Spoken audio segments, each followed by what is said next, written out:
and peace. Greetings, everybody. Welcome to another day of exciting informations and sharings and practical tools and tips on most important thing in our life, the highest vibration that the world lives in, the vibration of peace. And thank you so much, Jen Klein, for joining us today. Welcome. Thank you, Dr. Azeeza. I was saying how peaceful I have felt all day just knowing I was coming on to this interview, and that word peace, how much it brings up in me. So thank you.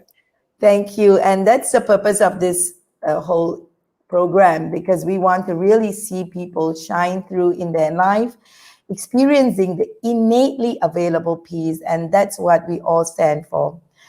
And I'm so happy that you're here with us. You have this passion for conscious parenting, and we're going to speak much about that. Everybody, this is going to be a wonderful time for you to get in touch with some amazing information, as we always do. Today, Jen Klein, who's joining us, is a former lawyer with a top-tier international law firm based in UK. And her diverse international background, both personal and professional, provided her with a cultural awareness, and still provides her with a cultural awareness valued by many of her global clients. It was motherhood that expedited Jen's evolution and awakening when she humbly accepted that her children were her greatest and wisest teachers. Her entire parenting style shifted. Jen is a certified conscious parenting coach by acclaimed author and clinical psychologist, Dr. Shefali Sabari, and on Conscious Coaching Institute, right? That's where the certification is from. And she is also a certified InnerGuidance facilitator and coach by international wisdom teacher Amara Samata, who was also in our program the last couple of weeks back, and she did this in 2018. Now Jen has co-founded the InnerGuidance coaching program in Canada, and now she offers amazing transformational coaching and programs online and offline. So she's here with us. Thank you so much for your time with us today. Thank you. It's a pleasure. Yes. And, we want to start off with the very traditional question of this show. The tradition of this show is to ask our teachers who show up, our wisdom leaders who show up, what is peace for you? Well, I love this question, and how I view peace from my own personal experience is really peace of mind. And it starting with that ability to open up from that very limited dualistic perception of the mind, breaking through itself and opening up to our true nature, where we're living outside of the illusions and the lies and the stories that we've been telling ourselves our whole life. And then when we connect that to the heart and find compassion, we can now live from this space of wise compassion and really shift our relationship with ourselves and with others, living as we are, which is peace itself and love itself.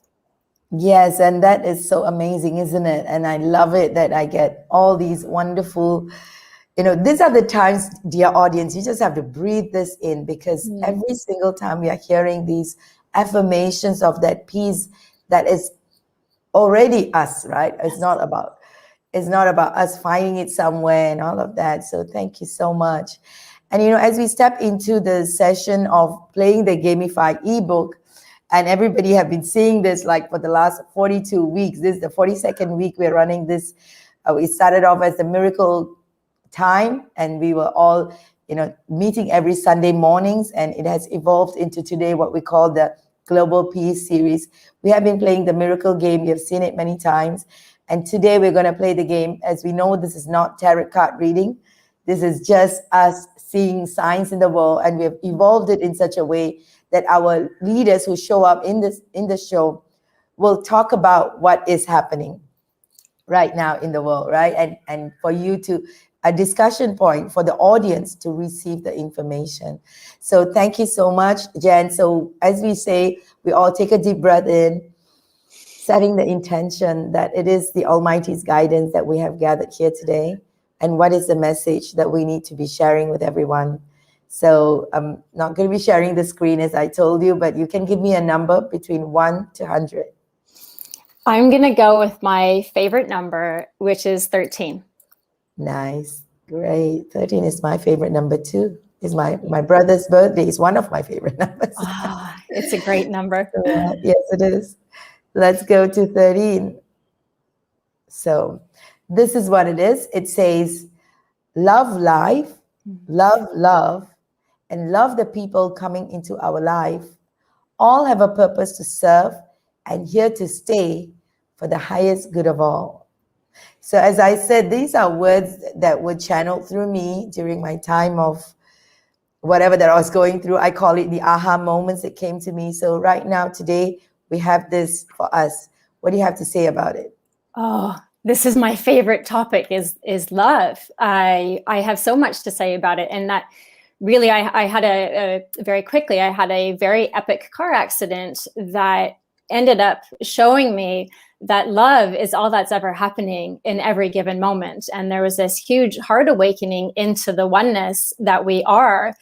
And all I can ever see now is this love, and the ability to love myself has been hugely transformational. And then the ability to love everyone beyond their physical perception of, oh, this is me as a person, there's something, being able to love and see people as, you know, their true expression of this love, all the time. So I love this idea of love and how we can really be it. We're not searching for it, where it's not outside of us. We already are love. And when we can open up our hearts even more and see that of ourselves and others, then we live as love itself.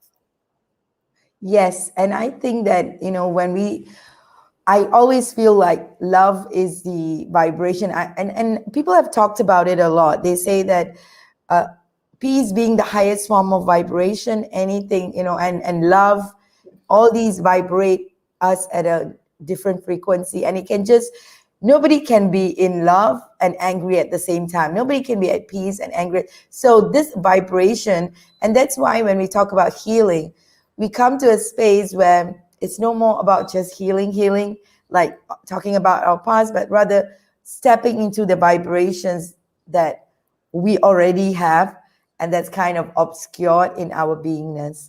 Yes. So that is what you're talking about right now. And, yes. When we talk about love and that point, and I loved it about loving people coming into our life. And I think this is the conversation we need to get into, because as adults, when we have children, we manifest lives into our life, like literally. So we can talk about that. And these are people here to stay.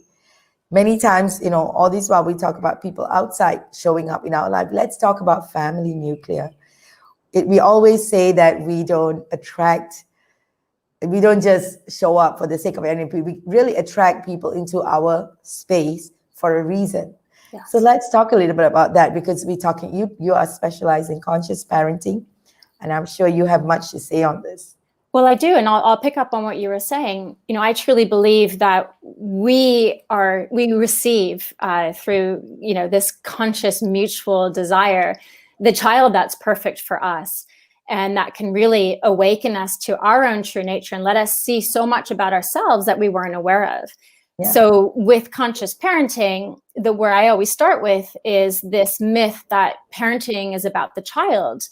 So what we talk about is, let's turn that around and actually say parenting is about the parent. And what we're trying to show is that as parents and as adults, we think it's our job to control our children or to make them someone, and we're blind to the fact that they're the ones teaching us about ourselves. And we start to reparent ourselves through this whole idea of, wow, I had no idea that I have these unmet needs from childhood that my parents couldn't meet for me because they were limited by their own unconsciousness. And so my need to be seen or heard, loved, to feel worthy, to belong, they weren't completely met. And so now my child is showing me all those areas that I need to go and meet those needs myself. Otherwise, I'm constantly projecting it onto them. And then we're not connecting, and we're trying to make them into the child we want them to be, rather than allowing them to be who they truly are, who they showed up, because they came into this world absolutely connected, and they're showing us how much we disconnected from our true selves by all the conditioning and all the illusions that we have bought into our whole lives. And this is our moment to say, wow, I'm going to question everything that I believe, so that I'm consciously aware of what I'm passing on to my child. You know, we can talk about that generational trauma that we pass on throughout our generations, and we're not even aware of it. And then also we can pass on our generational healing. So for a lot of us, it can be the pattern of people pleasing. It can be the pattern of perfectionism. And if we're really aware of where we're operating from, we're not projecting that onto our children, and our children get to show up and be authentic. And then in my own experience, my children showed me how inauthentic I was. I had no idea that I was not living this life that was the Jen that what she wanted to be. I was very much a people pleaser, and I was enmeshed in everyone else's desire of who I should be. So it was a very big awakening into, wow, I really get to see a lot about myself. And when I'm feeling triggered by my child's behavior, it's because it's bringing up something from my own childhood where I felt unmet. And now that means I get to go in there and meet that myself, heal that unmetness, and be able to live from a much more space of transcendence and ability to be authentic. And that's what my child's showing me all the time. Yeah. And it's really wonderful that, you know, when children show up, like what you say, and people show up, children show up, and I would love to resonate with that. I have 4 beautiful children, and they are all grown-ups right now. And I take it with you that they teach me so much. And I have not just my own children, but also my niece and nephew. My youngest is at 10 years old right now. She's like the leader of the house. Like she gets everyone ready for birthday surprises. Like she creates a WhatsApp secret groups. She does all of that. And she remembers to close it once time's up. Like once it's over, she closes it. So children are evolving at a different space. And now in today's time, and they are growing so much faster in a more evolved way. I'm not talking about the other side. They're actually, you know, this quote, when it came to me, and because it was something that was very close to my heart for years, and we put up these quotes by our mentors over, you know, every month. Everyone is born a genius, but the process of living de-geniuses us or them, all right? It's us. So it is the growing up process that kind of, you know, rips us apart if we don't allow it to support us. And that's what the environment is made of right now. And we're living in the most interesting time of our life for every generation. It's like, it's not going to be just one generation, for every generation in today's world. And how can we really support children now in that space? What do you think? Oh, there's so many ways. And what I always go back to is, what am I doing for myself? How am I role modeling my freedom and my permission to be my authentic self, so that they can see that, and they give themselves permission, but they see that they have permission to be the child that they need to be, not the one that I fantasized I would have or that I thought I wanted. So I think from my experience, it was really my reason. Now, there's a great thing we can ask ourselves as parents, which is, why did I want to become a parent? And we think that we have mine was, because I want to give unconditional love. And I thought that was very heroic of me, until I sat down and deconstructed it and said, wow, actually, that was coming from my lack of unconditional love for myself. And I was projecting it onto my children, thinking that this was what I was going to give them. And I couldn't. I realized I had to turn it around and give myself unconditional love, and then I could love them unconditionally. So really, it's our gift to them to help them, be the autonomous, evolved, conscious child that they are, and to stay connected to that is to really turn it around into ourselves all the time and figure out all of the ways that we're acting unconscious and that we're not connected and that we're not authentic, and learning to love ourselves unconditionally so that we can love them unconditionally, and then they have permission to love themselves unconditionally. My son will often say, when I say, jokingly, who do you love best? He'll say, well, of course I love me best. And that's I'm That's flabbergasted, right? It's true. And he knows that. And there's no shame or, wow, that's so, conceited to think that. He knows he has full permission to love himself first. And then he can love me unconditionally. So it's this mutual understanding of how important true self-love is. And that's the gift we're giving to our children when we can do that for ourselves first. Yeah, I this conversation, so right, when we talk about love and unconditional love, I just want to take one step further to help us define unconditional love. Yes. Yes. Because I don't think that anyone actually loves unconditionally. It's not a very easy access. We don't have access to that because we're so concerned about, what are we getting back from someone else? Or there's a lot of projection of what we want and our fantasies. And it's not the reality of, turning it back to ourselves and saying, what I can say about myself now is I love all aspects of me. So whereas before I could only love the parts I thought were perfect, I can now look at myself and say, wow, all those dark sides or the sides that are unconscious, I love them too. And they're showing me so much. So I can love the fact that I'm completely imperfect.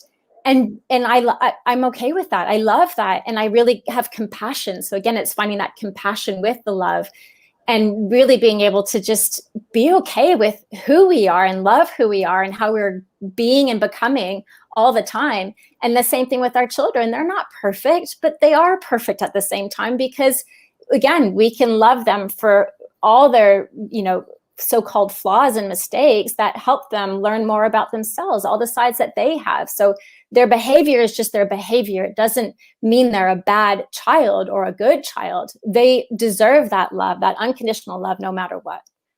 Yeah, and that is so wonderfully said. That gives us the other conversation around when we look at perfection and imperfection and we judge those perfections and imperfections. And like just now, the message that we got, just reflecting back on it, people show up in our life, right? And we attract them into our life. And that's how much we can stay in love.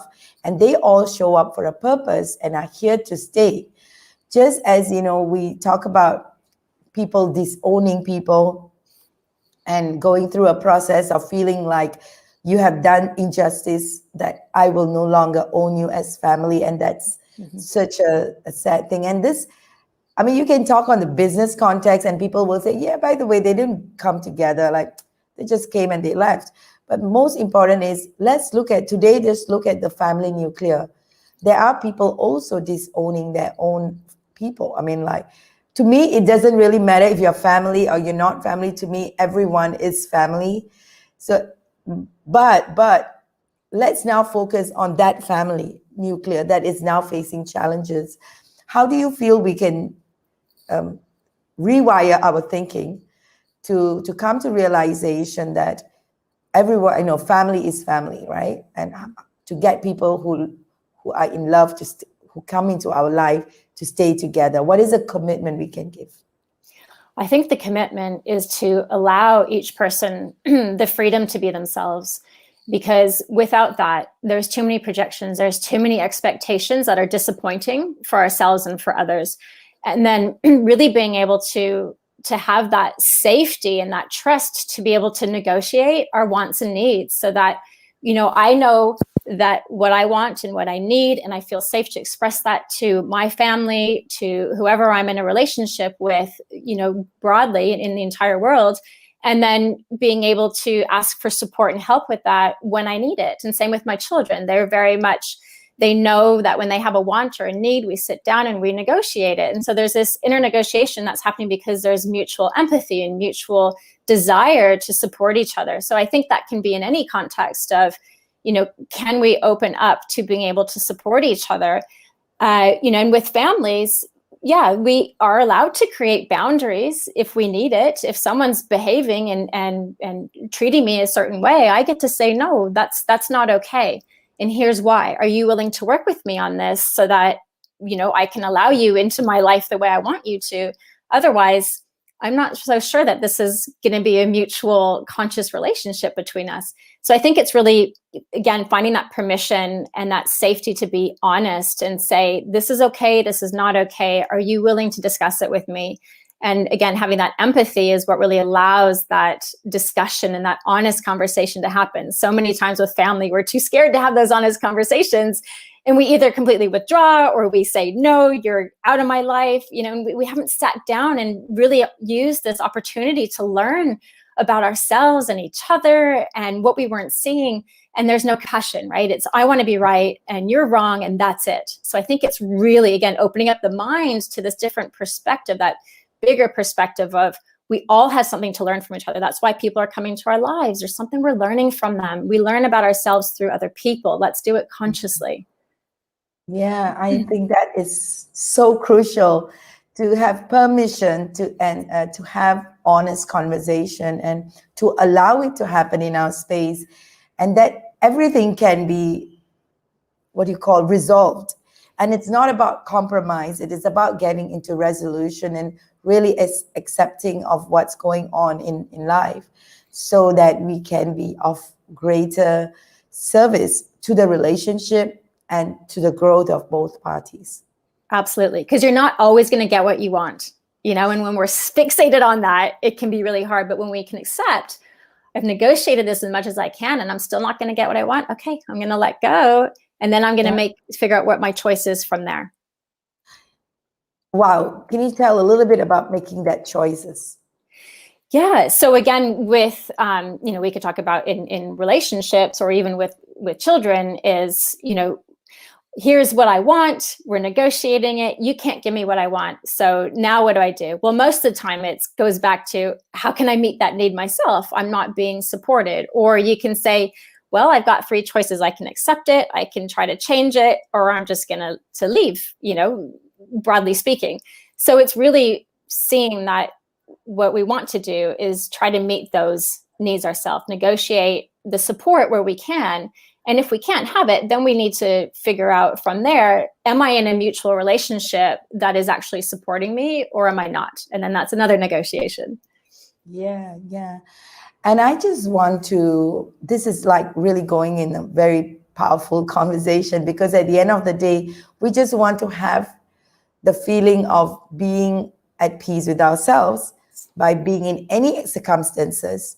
And now going back to that space of peace is where we all want to operate. And for that to happen, we need to have that level of awareness and consciousness in us. So this is what I thought, would be very helpful for us to talk on, is this, shields that come up. And these shields can be ancestral. You mentioned that too. And we speak a lot about that in our work in Go Global Business School, where we support business people and business people, our parents, our children, our children too. So we all have been, we may or may not be a parent to a child, but we could be parent to many of the children around us. You never and to know, ourselves. And to ourselves, that's right. And also a child to definitely a parent, right? That's for sure. So we've been on both sides. So this ancestral conversation, if we can have a few minutes on that, will be very important, because I personally have gone through these processes of ancestral healing to really recognize where my ancestral parenting flaws, or I wouldn't call it flaws, imperfection was, and how it has affected me and how it has supported me. Yes. So can you talk a little bit on that? Yes. I mean, again, I'll speak to my own personal pattern that I saw through my generational, we could say, trauma, was around not being able to be happy. I never knew that there was this mindset in my system, or this core belief that it's not okay to be happy. Because of all the trauma that's happened, to be happy would dismiss all of that. And so I remember really growing up not having access to that happiness. And if I ever did, I felt very guilty about it. How can I be happy if the people I love are suffering? Until finally I saw that my kids were so happy. And I thought, what is this? And that's when I really went into, wow, I could have passed that down, but they showed me that it's okay to be happy. Life is safe and we can live and thrive. And so it really broke that pattern that had been passed to me about it's not okay to be happy, or life is just okay. And so that's what we could call the generational healing, where my children now, because of themselves, no longer have to have that core belief and pass it down onto their children. So it can be very simple shifts that have profound effects on the whole mindset and what gets carried down from child to child. Yeah, and this also could be a pattern that we picked up. Yes. And we are saying no to it, and we are saying, let's redo this pattern, and we want to kind of have a stop to this kind of conversation. I'll just give you an example of a simple example of, I don't want to mention names, but a child with migraine. And she felt that she got it from her father. Mm-hmm. And knowing the family, I could relate to it almost immediately, because it was about the father getting it. And then you look up on migraine, it is really about you not living your truth and being suppressed and having all these conversations of feeling not enough.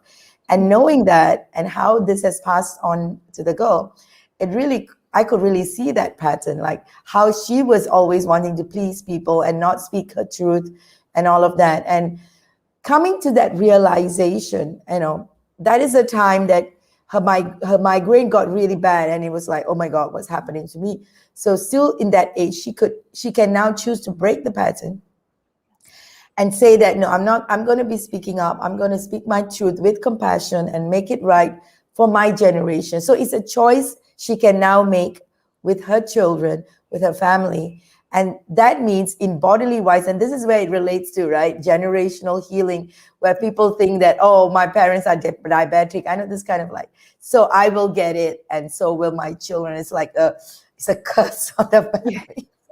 It's not so. And conscious parenting, for that matter, is about taking care of ourselves at every level to go into that clarity that this is a choice you're going to make to break that pattern.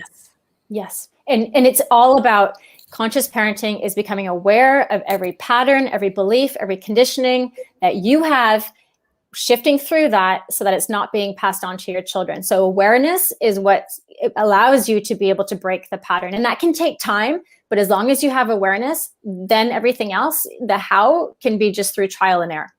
Yeah, so we can do it. Yes, we can. And absolutely. And friends, you are watching this video, I'm sure you will be excited and thrilled to share with all your friends who are parents and who are parenting and want to do more for themselves as a conscious human being. This is like the next level of truth, because that's where we can, create that clarity for people within themselves. So as we round off the session, the final part, tell us your tip on how we can get people to be, much more effective in their space of being that peace that they are, or we are. Well, what I would love to do is quote a tiny sentence from Dr. Shefali's book, The Awakened Family. And I just want everyone to really feel the power behind these words if we were actually to do this. And she says, when I release you to be you, I set myself free. And so when we release our children to be themselves, we set ourselves free. It's that simple. Yes. Very nice. Very nice. Fantastic. So this is the statement that we all can tell ourselves, and that's a powerful releasing statement itself. And I'm just going to put it up. Let's just quoted it. When I just to be clear, we got it right. When I release you to be you, I set myself to be free. And that is so simple. And I feel that that's so profound. Yeah, so that's what a lot of things are happening right now for us. Thank you so much. And that is really heartwarming and a beautiful Sunday for everyone, and an awesome week that's going to be free and precious, right? This is going to be a beginning for a free and precious and beautiful week ahead. Thank you so much, Jen, for your time, for your energy in this space, and sharing with us these beautiful words for the world. It's an honor. And I just want to say to everyone, go be the love that you are. That's all you're here to do. That's right. And yes, dear friends, so wishing you lots of love, peace, and joy. Just tap on it. It's all in you, and go ahead and enjoy life to the fullest. Thank you once again, and we'll see you next week with another amazing, peaceful human being in the world. All right. Thank you, and see you next week.